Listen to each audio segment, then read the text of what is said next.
But, you know, not to beat a dead horse, but there are state regulations that do not promote sound planning. I mean, and I think that's what we're trying to get to, right? We're trying to coordinate so the regulations actually, and I'm saying this for Diane Bray because I can see her, the outcomes are what we want, right? So I feel like we're kind of confusing that here. Because compliance with regulations, you can do that with the worst plan in the world. You can still be in compliance with regulations. Correct. Things are individually funded. Right.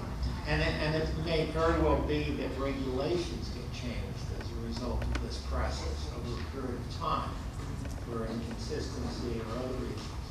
I might suggest, you can parse this forever, but it doesn't add much in terms of clarification, but to have support compliance with those state agency regulations, etc., that in fact are designed to achieve sound planning, because as Mr. Purcell said, they're not mutually inclusive or exclusive. There are two realms, regulations and, in fact, the regulations related to planning and the regulations related to the assortment of things. And this allows us to focus on those state agency regulations, programs, policies. That impact on that. Exactly. And I think it does offer a little bit of clarification. And I think we are supporting compliance. I mean, that's the intent.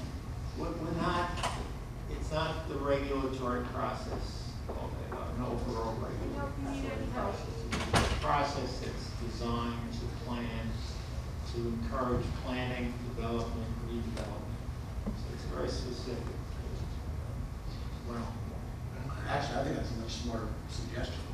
So you're saying insert the word those after the word with, correct?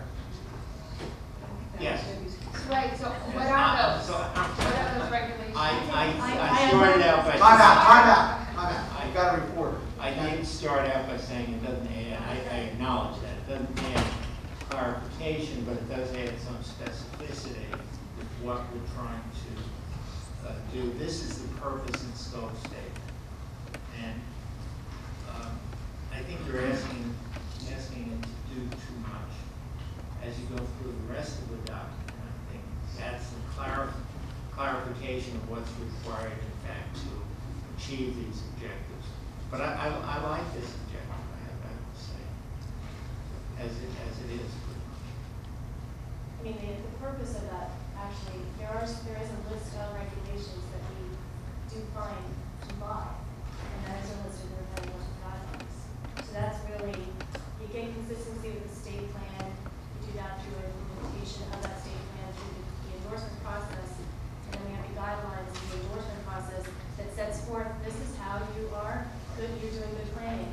And in that document, there is a list of regulations that comply, that we support compliance with in order to become consistent with the state plan. So that was the intent, so that there is a finite list of regulations that we're talking about. It's not, it's not the whole arena of regulations. Okay, we need to bring some closure to this and offer a solution as well. Maybe we can find some language in 7.4, which we also have language under C. So there's similar language, not quite the same.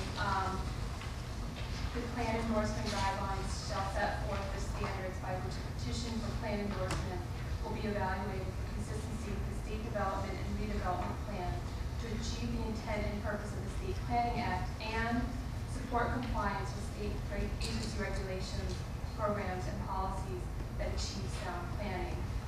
Maybe we can just get rid of that last clause on that one. Because that, as you were saying, that gets more into the criteria on which the legal judge is more into detail, and it's not in the overall purpose and scope, which I understand you want to have more revision language. Ended after policies, because we're referring to the planning guidelines. Right. I'm just a little concerned after going into I'm a little concerned about the path we're going down here, and I understand the need to have discussion on a very important topic, but it seems to me the kind of wordsmithing we're doing here, I understand as policy, it really is designed to be the fix, and I really envision more a broader debate and discussion on policy objectives and issues, rather than going through line by line and changing those to that or which or whatever. I really think that type of work is intended for efficiency purposes to be done at the PIC, and I would hope that in the future we do that. Otherwise, I'm not sure why we meet twice on this. Well, John, I apologize, although tonight you'll make the PIC, I was out of town. I think there is a broader implication, and that is that if we're going to ask folks and regulatory agencies to come up with benefits tied to the state plan, we need to also give back to them the kind of notice and the recognition that these folks are going to be in compliance with their regulations. And it's not just DEP driven, I think it's for any agency. So that is, I think, a broader implication. I agree, Debbie, and I don't think we've done that yet. And when we have done that, I'm certainly happy to come back to this conversation and this discussion. I think, what we have here is at best flawed. And I think the PIC's consensus to moving forward was we currently have a void. There is confusion. In order to eliminate that confusion and provide some credibility again to the process, we need to move something forward, flawed as it may be, because we have a number of issues, frankly, that I wasn't happy with that came out of the PIC. I don't think we nailed the COA issue.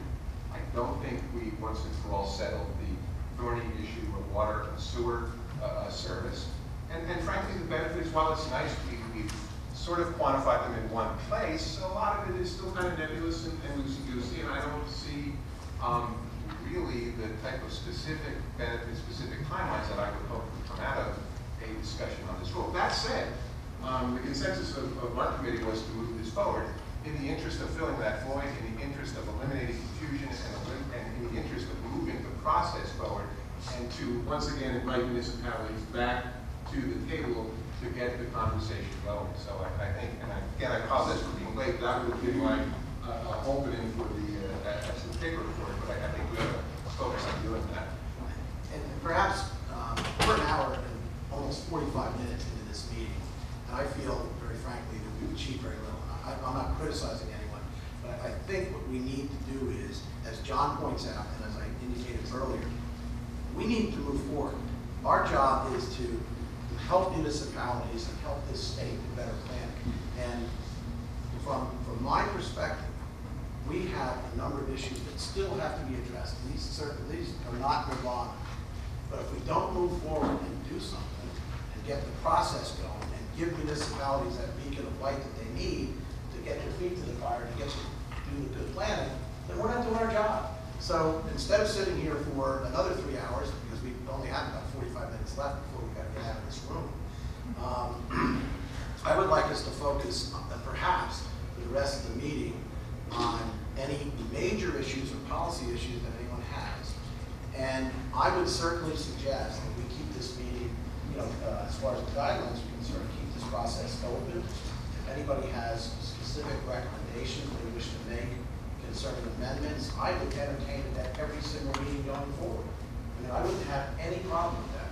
But I just think it's time to move one way or the other. I think through the cross-acceptance process, we've met with many municipalities that feel this whole process is great and that it's giving them a guideline to work with. They may have qualms or concerns about certain aspects of the guidelines and rules, but certainly, as I indicated earlier, I think we're going to be smart enough to listen to them and try where appropriate to make changes where it's necessary.